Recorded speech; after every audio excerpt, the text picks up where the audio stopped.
perselisihan.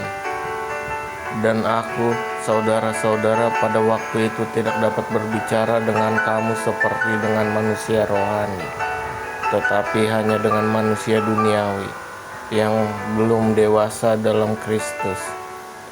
Susulah yang kuberikan kepadamu bukanlah makanan keras, sebab kamu belum dapat menerimanya, dan sekarang pun kamu belum dapat menerimanya, karena kamu masih manusia duniawi. Sebab jika di antara kamu ada iri hati dan perselisihan, bukankah hal itu menunjukkan bahwa kamu manusia duniawi dan bahwa kamu hidup secara manusiawi? Karena jika yang seorang berkata, "Aku dari golongan Paulus," dan yang lain berkata, "Aku dari golongan Apolos," bukankah hal itu menunjukkan bahwa kamu manusia duniawi yang bukan rohani? Jadi apakah Apolos, apakah Paulus pelayan-pelayan Tuhan yang olehnya kamu menjadi percaya, masing-masing menurut jalan yang diberikan Tuhan kepadanya? Aku menanam, Apolos menyiram, tetapi Allah yang memberi pertumbuhan. Karena itu yang penting bukanlah yang menanam atau yang menyiram, melainkan Allah yang memberi pertumbuhan. Baik yang menanam maupun yang menyiram adalah sama, dan masing-masing akan menerima upahnya sesuai dengan pekerjaannya sendiri. Karena kami adalah kawan sekerja Allah, kamu adalah ladang Allah, bangunlah Allah, bangunan Allah, dasar dan bangunan, sesuai dengan kasih karunia Allah yang dianugerahkan kepadaku. Aku sebagai seorang ahli bangunan yang cakap telah meletakkan dasar, dan orang lain membangun terus di atasnya. Tetapi tiap-tiap orang harus memperhatikan bagaimana ia harus membangun di atasnya, karena tidak ada seorang pun yang dapat meletakkan dasar lain daripada dasar yang telah diletakkan, yaitu Yesus Kristus.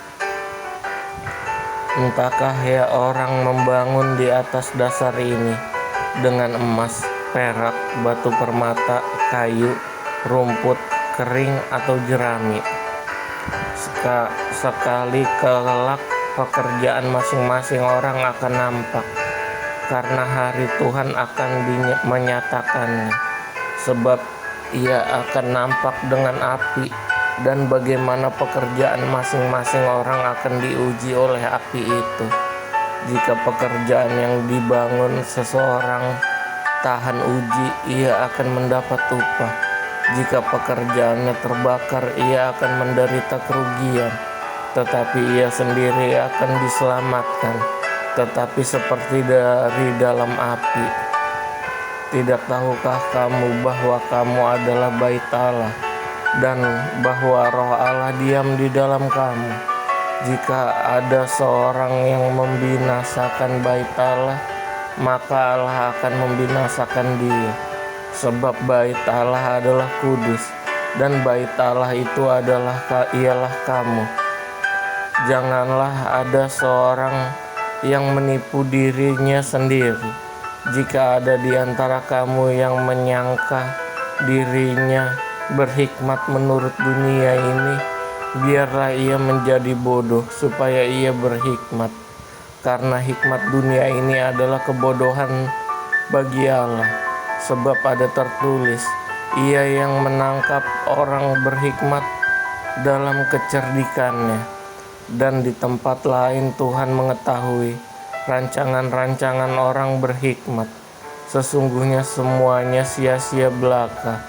Karena itu janganlah ada seorang yang memegahkan dirinya atas manusia, sebab segala sesuatu adalah milikmu. Baik Paulus, Apolos maupun Kefas, baik dunia hidup maupun mati, baik waktu sekarang maupun waktu yang akan datang, semuanya kamu punya. Tetapi kamu adalah milik Kristus. dan Kristus adalah milik Allah. Amin.